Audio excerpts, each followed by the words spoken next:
إياك نعبد وإياك نستعين اهدنا الصراط المستقيم صراط الذين أنعمت عليهم غير المغضوب عليهم ولا الضالين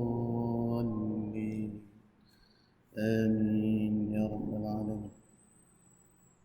اللهم صل صلاة كاملة وسلم سلاما تاما على سيدنا محمد الذي تنحل به العقد وتنفرج به الكرب وتقضى به الحوائج وتنال به الرغائب وحسن الخواتيم ويستسقى الغمام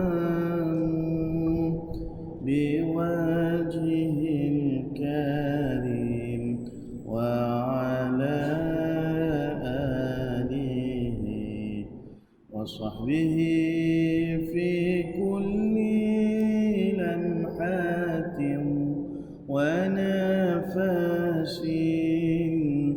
ونفس بعدد كل معلوم لك.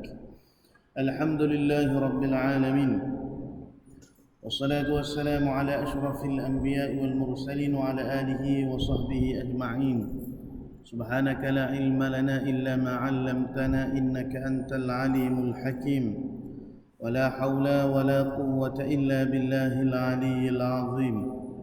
رب اشرح لي صدري ويسر لي أمري واحلل عقدة من لساني يفقه قولي وسدد لساني واهد قلبي بحق سيدنا وجدنا رسول الله صلى الله عليه وسلم.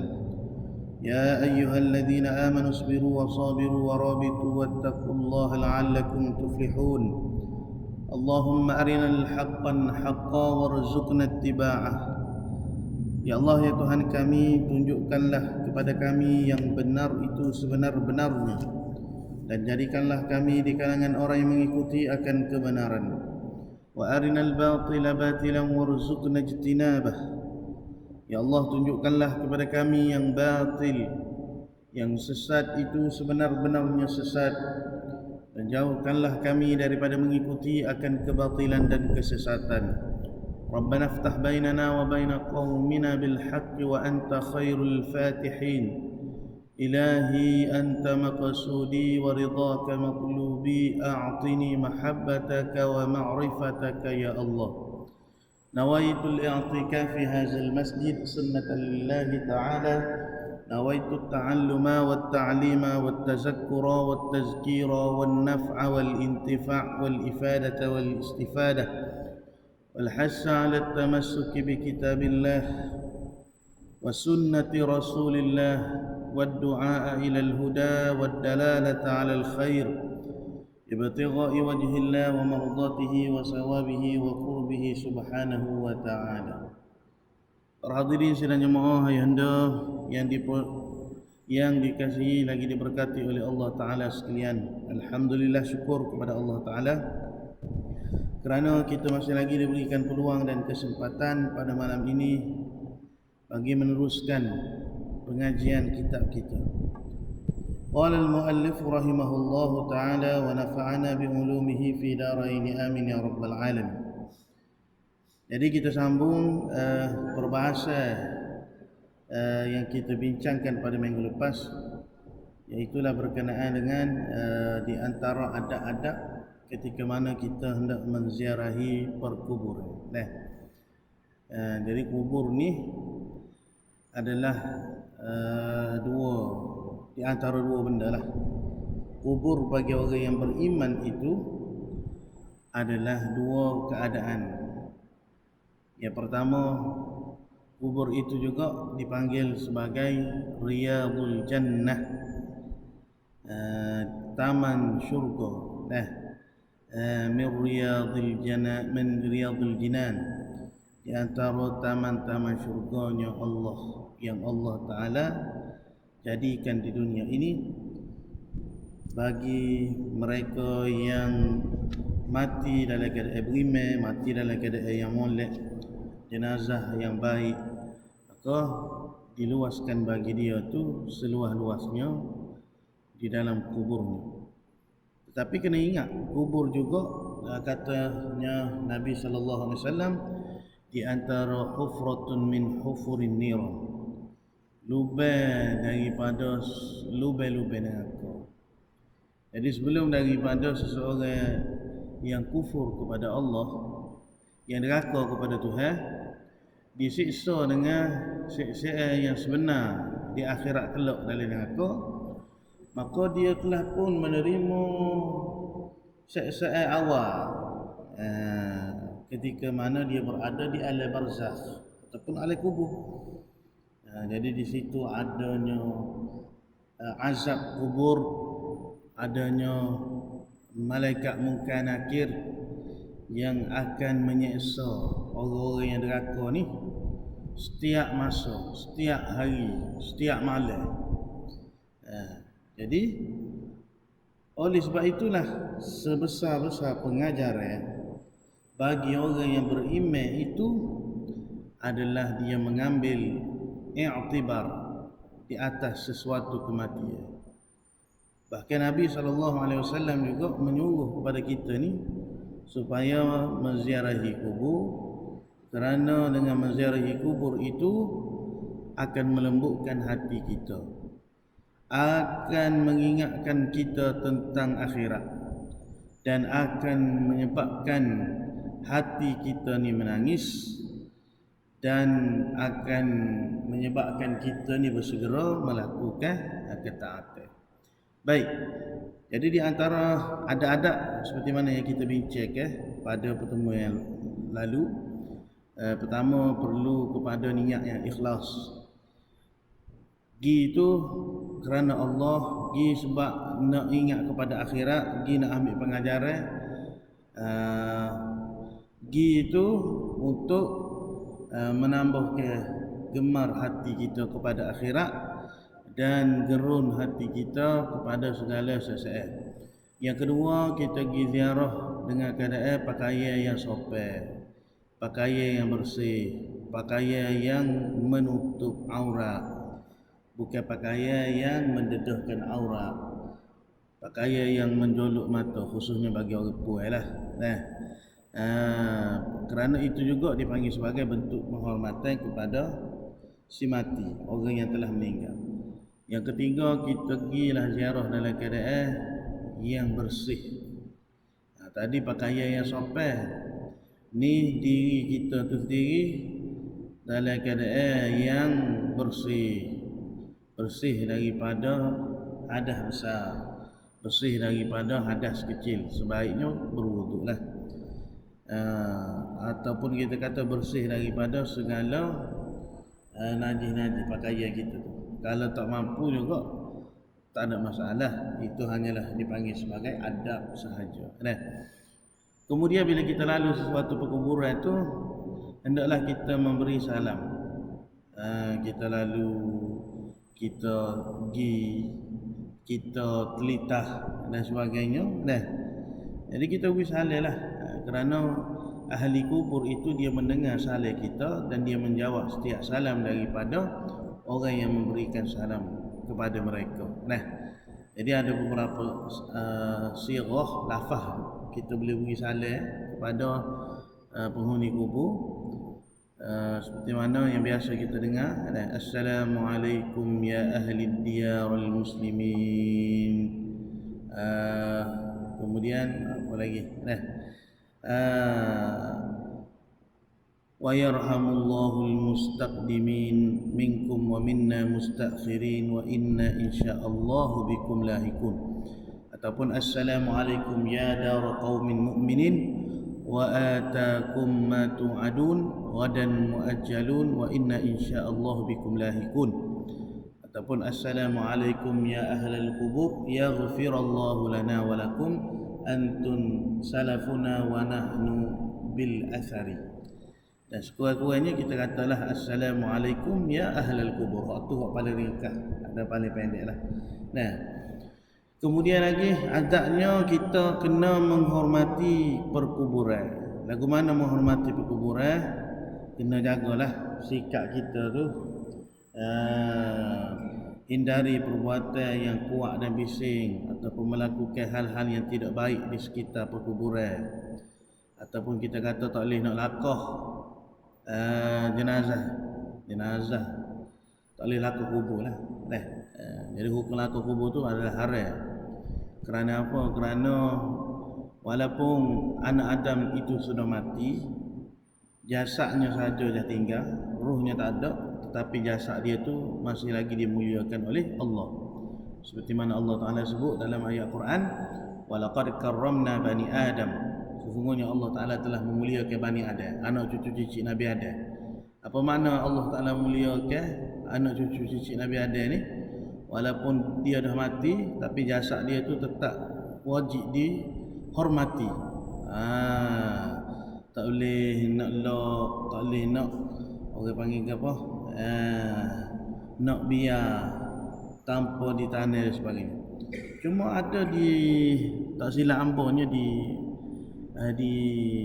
Allahumma salli ala sayyidina Muhammad, rasanya di Indonesia tu. Di Indonesia ni dia ada satu dia panggil tradisi menggali semula perkuburan yang telah lama, 30 tahun dah mati, dia akan gali semula, dia akan keluarkan jenazah, lalu dia awet balik, dia tu Allah tak tahulah. Jadi ada orang kita ni, orang Melayu kita lah, dia buat dokumentasi, dia kita tengok. Jadi di sana tu dia ada satu tempat, tak ingat nama apa. Jadi kita ada tengoklah video dia tu. Jadi ada setengah dia tanah mayat-mayat ni di atas lereng-lereng bukit. Jadi dalam bukit tu dia ada gua, dalam gua tu dia masuk gitu. Bahkan ada juga setengah jenazah tu yang tidak ditanam sehingga berpuluh tahun lamanya. Jadi dia duduk tidur dengan orang mati. Jadi macam-macam lah. Manusia ni kalau tak ikut agama, dia mari mikir, dia mari orang panggil dia ikut cara dia lah, macam-macam lah. Sebab itulah agama ni seperti mana kata ulama dah, laulal ulama lakana an-nas mislul bahaim. Kalaulah bukan kerana ulama ni tugas dia apa? Menyampaikan agama, menyampaikan ilmu, mengeluarkan kita ni daripada kegelapan kejahilan, sehinggalah kita ni kena cahayanya ilmu. Lakana an-nas, adalah manusia itu seperti bahaim, haiwan-haiwan ternakal. Sungguh. Jadi kehidupan dia tu bila kita tengok macam mana dia boleh buat lagu tu. Dia boleh tidur dengan jenazah ayah dia hingga berpuluh-puluh tahun, sebab dia ada satu upacara ritual dipanggil. Ritual dia macam dia kena korbankan lembu ataupun kubang gitulah, dalam jumlah tertentu 10 ekor dan sebagainya. Bila dia korbankan binatang itu khusus untuk si mati ni, korban untuk orang mati dah, barulah jenazah dia tu boleh disempurnakan, boleh ditanam. Kalau tidak, dia akan duduk sekali dengan orang hidup. Belak-belak tak. Tapi benda tu berlaku wujud dan ada. Tak jauh dengan tempat kita, di sebelah jiran kita, di Indonesia, belah-belah Sulawesi ke mana, tak ingat. Tapi nak rayaknya ada siapa setara tu orang boleh mikir, tak tahulah. Sedekah iyalah, adakah kalau kita tengok gitu, janji Tuhan tentang azab dan juga balasan di dalam kubur tu tak berlaku. Sebab kadang-kadang ada orang bila dia buat kajian, dia suka memerhati kan. Dia memerhati bukan dia nak menggali lebih dalam tanda-tanda kebesaran Tuhan, tetapi dia nak menggali segala kelemahan-kelemahan tentang janji-janji Allah. Ada hingga sampai satu tahap tak percaya ke Tuhan pun ada. Sebab apa? Sebab dia guna akal dia bukan menurut apa yang Allah Ta'ala sebutkan. Tak guna ayat, tak guna akal tu mengikut panduan wahyu. Jadi gitu. Jadi kita orang yang beriman, bila kita tengok tu Allah Subhanahu wa taala mujulah agama kita ni ajar bagaimana cara nak memuliakan jenazah, cara nak memuliakan orang yang dah mati, dikafankan, dimandikan, disolat jenazahkan, dimuliakan lagi bila dah mati. Kalau tidak jadi gitulah. Jadi kalau bab sihir apa semua tu tak selalu ceritalah kalau benda-benda gitu tu. Pemujaan, ritual dan sebagainya. Jadi ayah-ayah boleh tengoklah, boleh search dalam YouTube. Orang Melayu kita buat dokumentasi tu Space Dollar nama dia, Space Dollar. Space Dollar ni dia orang Melayu, tapi dia pemikiran dia tu agak terbuka lah sedikit. Dia ke arah liberal pun ada, tapi tak apalah, kita tengok, kita boleh perhati lagu mana orang sanggup buat setara tu benda berlaku. Space Dollar. Space Dollar tu nama akaun dia lah, nama YouTubers. Baik. Kemudian menghormati perkuburan juga, tak boleh langkah, tak boleh duduk atas kubur, kemudian tak boleh cabut segala tumbuh-tumbuhan seperti mana kita sebut dulu lah, pokok-pokok, rumput-rumput yang dah tumbuh di atas perkuburan tu haram hukum dia kalau kita pergi cabut dengan sengaja. Sebab apa? Sebab rumput-rumput, tumbuh-tumbuhan yang tumbuh di atas kubur itu dia bertasbih kepada Allah dan juga mendoakan kepada si mati. Selain itu juga kita baca doa dan juga baca Quran lah. Doa yang biasa kita baca juga, Allahumma ighfir lahu warhamhu wa'afihi wa'fu anhu wa akrim nuzulahu wa wasi' madkhalahu waghsilhu bil ma'i was salji wal barad wa naqqihi min adh-dhunubi wal khataaya kama yunqqa ath-thawb al-abyad min ad-danas wa abdilhu daran khairan min darihi wa zawjan khairan min zawjihi wa adkhilhu al-jannah wa a'idhuhu min 'adzabil qabr wa min 'adzabil nar wafsah lahu fi qabrihi wa nawwir lahu fih. Ya Allah, berilah keampunan dan rahmat kepada si mati, kepadanya. Berilah keselamatan dan berikanlah maaf kepadanya. Berilah kehormatan untuknya, luaskanlah tempat masuknya, mandikanlah dia dengan air, ais dan embun. Bersihkanlah dia dari kesalahan sebagaimana engkau bersihkan baju yang putih dari kotoran. Gantikanlah untuknya rumah yang lebih baik dari rumahnya, isteri yang lebih baik dari istrinya. Masukkanlah dia ke dalam syurga. Berikanlah perlindungan kepadanya dari azab kubur dan azab neraka. Lapangkanlah baginya dalam kuburnya dan terangilah dia di dalamnya. Hadis riwayat Imam Muslim. Baik. Kemudian kita tengok sedikit soalan yang berkaitan, soalan lazim lah, Q&A, question and answer, kok berkaitan dengan masalah ziarah kubur ni. Yang pertama, apakah hukum ziarah kubur pada hari raya? Jadi biasa masyarakat kita ni kak, lepas maya sunat hari raya tu pergi kubur ramai-ramai, pergi ziarah arwah-arwah ayah dia ke, mak dia ke, saudara mara dia hak mati dah. Jadi hukum dia apa? Jadi hukum asal bagi ziarah kubur ni adalah sunat lah. Kerana dia boleh mengingatkan tentang hari akhirat. Ziarah kubur tu sendiri hukum dia sunat secara umumnya gitu, dan tidak ditentukan, tidak ditakyinkan, tidak dikhususkan dengan mana-mana hari. Bila-bila masa pun boleh kita nak pergi ziarah kubur. Tapi kalau kita pergi ziarah pada hari raya, tujuan dia untuk mengambil peringatan, mengingati mereka yang telah mati dahulu. Kemudian mereka ni dulu pernah berseronok dengan kita di hari raya, dan kita pergi untuk memohon rahmat daripada Allah untuk mereka, maka hak tu tidak mengapa.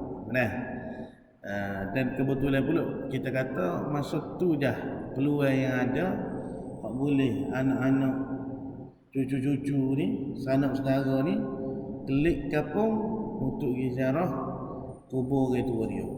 Waktu lain mungkin tidak ada kesempatan, jadi tak ada masalah lah.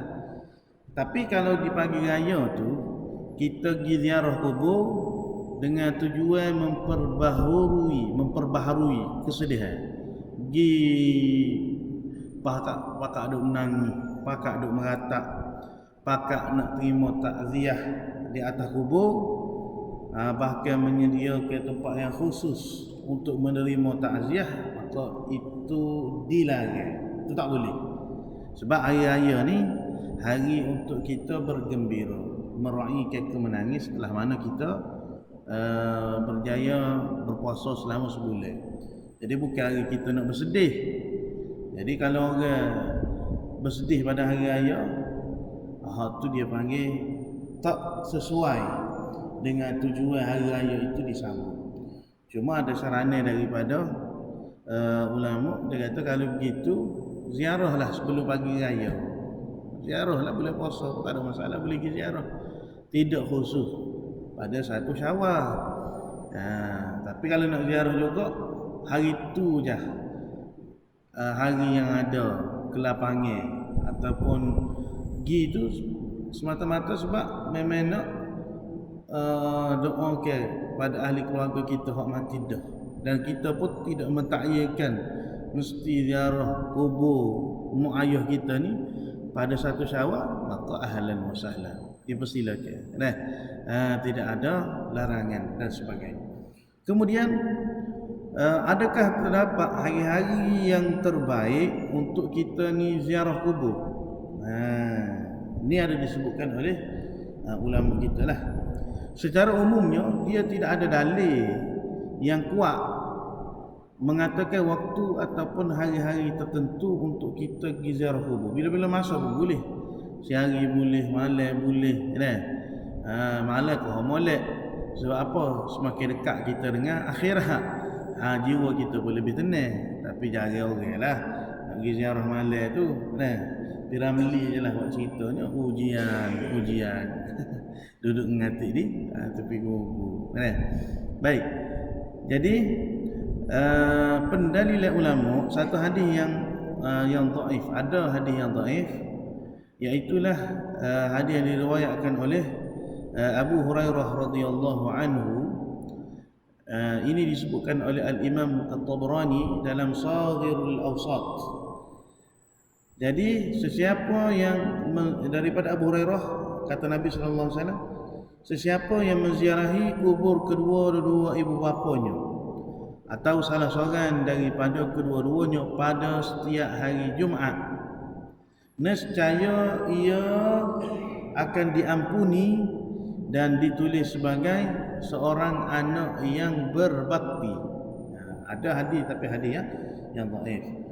Itu dalil daripada hadis yang diriwayatkan oleh Imam Tabrani. Kemudian dalam dalil yang seterusnya, dalil daripada asar para tabi'in dan juga tabi'in, juga dalil yang lemah lah kita kata, iaitu pertama, asar seorang lelaki yang tidak disebutkan namanya, majhul namanya, daripada kalangan keluarga seorang tabi'in yang bernama Asim Jahdari. Asim Jahdari ini seorang tabi'in, dia wafat tahun 129 Hijrah. Jadi dia bermimpi menemui Asim setelah 2 tahun kewafatannya. Asim ni tabi'in dan dah meninggal. Kemudian ada satu orang lelaki ni, dia mimpi dia jumpa dengan Asim ini setelah 2 tahun kewafatannya. Lalu Asim pun memberitahu kepada lelaki tersebut dalam mimpi, kami mengetahui ziarah pada malam Jumaat, hari Jumaat keseluruhannya dan Sabtu sehinggalah terbit matahari, yakni sebelum masuknya waktu syuruk. Jadi asar ini diriwayatkan oleh Imam Ibnu Abi Dunya dalam Manamat dan Al-Baihaqi dalam Syu'bul Iman. Ada disebutkan oleh para ulama. Yang kedua, Asar Muhammad bin Was, wafat pada tahun 123 Hijrah. Seorang tabi'in yang menyebut sanadnya secara tidak jelas, secara balag katanya, disampaikan kepadaku bahawa orang mati mengetahui orang yang menziarahi mereka pada hari Jumaat juga sehari sebelumnya, yakni hari Khamis, dan sehari selepasnya iaitu hari Sabtu. Jadi asar ini juga diriwayatkan oleh Imam Ibnu Abi Dunya dan Imam Al-Baihaqi dalam bab Syu'bul Iman. Yang ketiga, asar Ad-Dahhaq. Ad-Dahhaq ni salah seorang tabi'in yang wafat pada tahun 105 Hijrah. Katanya sesiapa yang menziarahi kubur sebelum terbit matahari pada hari Sabtu, maka si mati mengetahui ziarahnya itu. Beliau ditanya bagaimana terjadi demikian, jawabnya kerana kedudukan istimewa pada hari Jumaat. Jadi hari Jumaat ni biasanya kalau di pondok-pondok kat Mehmet Guru ni, dia akan buat program lah, kita kata program ziarah kubur, program bersih kubur dan sebagainya lah. Kalau ingat dulu arwah Tuan Guru Haji Hashim Pondok Pasir Tumbuh, biasanya pada hari Jumaat selepas daripada dia wirid, dia berzikir ke apa semua tu, kemudian disudahi dengan semaya sunat isyraq dan solat sunat duha, maka dia akan pergi ke kuburan di kawasan Pondok Pasir Tumbuh tu. Jadi di sana dia akan buat tahlil pula, mengatik pula sekali lagi di kubur. Memang tiap-tiap hari Jumaat pagi secara rutin lah, dan menjadi kebiasaan aktiviti dia gitu. Jadi meskipun asar ini tidak dapat dijadikan sandaran hukum sebagai hujjah tentang ruh berada di kubur pada waktu itu sahaja, namun ia dimasukkan oleh Al-Imam Al-Baihaqi dalam Syu'bul Iman dan Imam Al-Ghazali di dalam Ihya Ulumuddin sebagai i'tibar dalam program kita ataupun aktiviti menziarahi kubur. Al-Imam Ibn Qayyim dalam Zadul Ma'ad dan Al-Imam As-Sayuti pula dalam Lum'ah fi Khasa'is Yaumul Jum'ah menjadikan asar itu termasuk dalam keistimewaan atau fadilat Jumaat. Malah kata Ibnul Qayyim, sesungguhnya roh orang mati akan mendekati dan datang ke kubur mereka pada hari Jumaat. Maka mereka akan dapat mengenali orang yang menziarahi, melintasi, memberi salam dan menemui mereka pada hari itu lebih banyak daripada mengenali mereka pada hari yang lain. Justru itu ia hari bertemunya orang hidup dengan orang yang mati. Terdapat juga saranan ulama kerana berdalilkan dalil yang tidak kuat, seperti Al-Imam Al-Qurtubi rahimahullahu ta'ala dalam kitab dia At-Tazkirah, dikatakan ruh akan menziarahi kuburnya pada setiap hari Jumaat secara berterusan. Kerana itu digalakkan menziarahi kubur pada malam Jumaat, hari Jumaat dan pagi Sabtu sebagaimana yang disebutkan oleh para ulama. Ringkasnya, hadis yang menyebut Jumaat sahaja itu sangat dhaif. Asar dhaif itu pula menambah hari Khamis atau malam Jumaat serta Sabtu atau pagi Sabtu sebelum terbit matahari. Oleh itu pernyataan tentang keutamaan menziarahi kubur pada hari Khamis, Jumaat dan Sabtu tidaklah disandarkan kepada hadis Nabi, tetapi memadai disebutkan sebagai saranan ulama sahaja kerana berdasarkan dalil yang tidak kuat.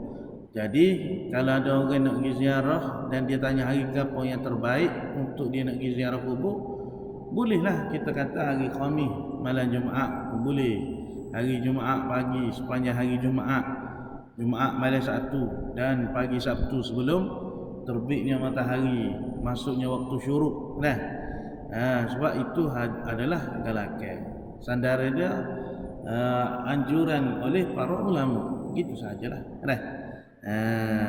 Tapi hadis yang kuat, yang sahih, yang kita kata boleh dijadikan hujah dan sandaran, yang tu la aslalah lah, tidak ada asal, tidak didapati, la ajidu.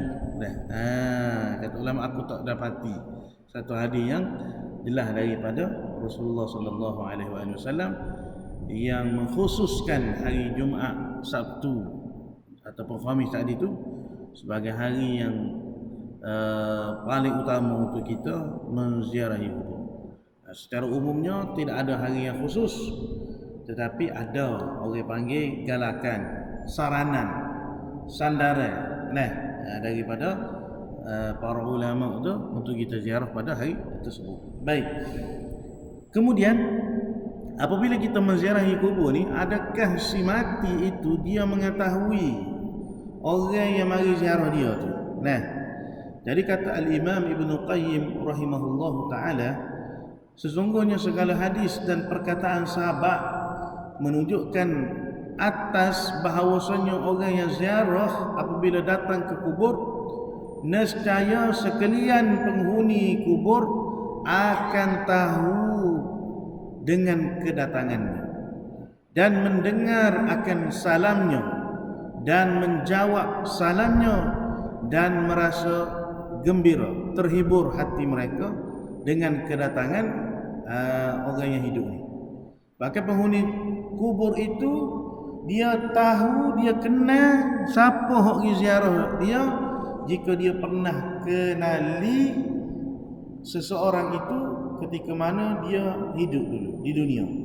Dan apabila yang ziarah memberi salam, nescaya penghuni kubur itu menjawab salamnya dan penghuni kubur akan merasa suka dengan kedatangan saudara mara yang menziarahi. Jadi kita jangan lupa kepada leluhur kita lah. Ayah mak kita, nenek, tok kita, moyang kita dan sebagainya. Makna kita ziarah dia tu maknanya sebagai orang panggil doa untuk dia lah, doa untuk dia. Khususnya wabil khusus kita kata ibu bapa kita lah, kalau dah meninggal kan, sahabat-sahabat kita, adik-beradik kita dan sebagainya, kita pergi ziarah. Dan kita kena yakin yang dia kenal kita, dia tahu kita mari ziarah dia. Cuma kita je lah tak dengar suara dia, dia jawab salam kita kan. Terbangnya dengar Assalamualaikum, dia jawab Waalaikumsalam je.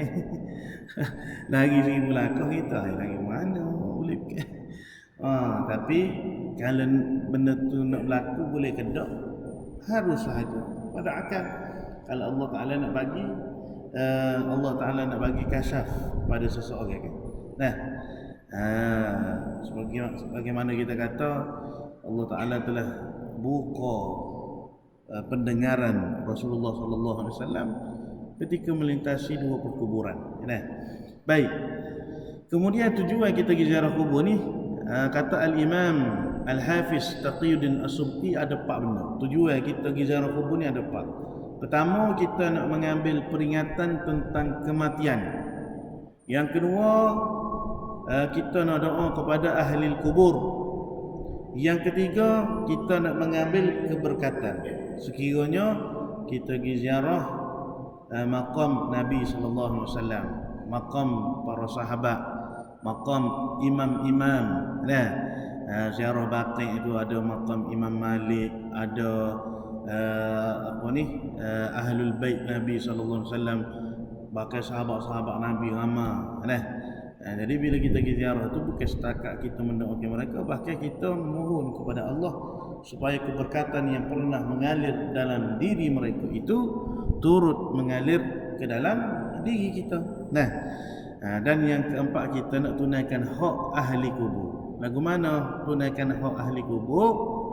Dengan cara kita bersedekah Fatihah, doakan keampunan untuk dia dan sebagainya lah. Sebab tu setengah daripada kata Syekh Zaki Ibrahim, salah seorang daripada ulama Al-Azharus Syarif, pengasas Asyirah Muhammadiyah di Mesir. Dikatakan kalau kita menziarahi kubur orang awam, kubur mak ayah kita, kubur anak kita, kubur adik-adik kita, kita kata saudara-saudara mara kita lah, maka kita memberikan kepada mereka sesuatu daripada dia. Kita doa ke keampunan untuk dia, kita doa, kita sedekahkan Fatihah untuk dia, kita baca Yasin untuk dia, kita baca tahlil untuk dia, ataupun kita sedekahlah apa-apa niat kepada mereka. Adapun kalau kita menziarahi kubur orang-orang yang soleh, kita ziarahi makam Nabi sallallahu alaihi wasallam, kita menziarahi makam para sahabat, ataupun kita menziarahi makam aulia, maka kita mengambil sesuatu daripada mereka. Apa makna mengambil sesuatu daripada mereka? Pertama, ibrah, kisah mereka sewaktu mereka hidup tu menjadi pengajaran. Kita dapat pengajaran. Yang kedua, kita mengambil keberkatan yang mengalir di dalam jasad mereka. Sebab kita kata orang-orang soleh ni, dia ni orang yang diberkati oleh Allah, para nabi, para wali, para sahabat. Jadi keberkatan dia tu tidak hilang sekalipun dia dah mati. Tinggal jasad saja dalam kubur. Macam kita sebut tadi lah, kubur ni di antara dua, salah satu iaitu taman daripada taman-taman syurga, ataupun lubang daripada segala lubang-lubang neraka. Jadi sebab itulah para ulama, termasuklah kita kata ulama 4 mazhab, mengharuskan kepada kita ni bila kita pergi ziarah makam aulia, kita pergi ziarah makam Nabi, makam para sahabat, untuk kita bertawassul dengan mereka. Tawassul ni kita minta dengan Allah supaya Allah perkenankan permintaan dan hajat-hajat kita bijahin Nabi, dengan kemuliaan kebesaran Rasulullah, ataupun bijahil awliya, bikaramatil awliya, dengan kemuliaan karamah-karamah. Maka itu dibenarkan. 4 mazhab secara ijma'nya sepakat, ittifaq, 4 mazhab. Imam Malik, Imam Ahmad, Imam Nawawi, Imam Subki, Imam Ibnu Hajar Al-Asqalani, Al-Hafiz Al-Baihaqi, Al-Hafiz Tabrani, Al-Hafiz Al-Haytami, Ibnu Hajar Al-Haytami, Al-Qarmani, Al-Jazari, Ibnu Al-Hajj, banyak lagi lah. Bahkan benda ni dipanggil sepakat 4 mazhab membenarkan kepada kita ni bertawassul dengan orang yang dah mati, orang yang ada kedudukan yang terpuji di sisi Allah. Hanya sebahagian kecil saja, seperti mana mereka hak mengikut pandangan Imam Ibn Taymiyah, ataupun kita kata sebahagian daripada salafi wahabi yang ada pada hari ini, dia marah, dia tak setuju. Dia kata tak boleh kita pergi ziarah kubur, kita pergi tawassul dengan orang yang mati, tak boleh. Tawassul hanya bagi orang yang masih hidup lagi, ataupun tawassul dengan nama-nama Allah boleh. Waktu memang kita pun kata boleh, cuma bezanya kita dengan mereka ni, kita tidak mudah menjatuhkan syirik kepada orang. Ada pokok-pokok dia ni setengah-setengah golongan salafi wahabi yang mutasyaddid, yang kerah. Dikata orang pergi ziarah kubur ni pergi sembah kubur, dia buat perkara yang khurafat, perkara yang syirik. Ni orang panggil telajuk. Mudah mengkafirkan orang, mudah mengatakan orang ni telah melakukan perbuatan yang syirik. Sedangkan syirik tu bukan satu dosa yang kecil, satu dosa yang besar, dosa yang tidak diampunkan oleh Allah. Dan tak ada orang pun yang beriman yang mengucap 2 kalimah syahadah bila dia pergi ziarah kubur orang soleh, sahabat, ataupun awliya, hatta makam Nabi sallallahu alaihi wasallam sendiri, dalam hati dia dia yakin hak ni je hak boleh bagi boleh tunaikan hajat dia, boleh bagi kuasa kepada dia, dan menafikan Allah Ta'ala yang membenarkan perkara tersebut. Tak ada orang hak beriman, hak benar akidah dia hanya pergi ke kubur untuk pergi puja kubur, untuk pergi sembah kubur. Tak ada.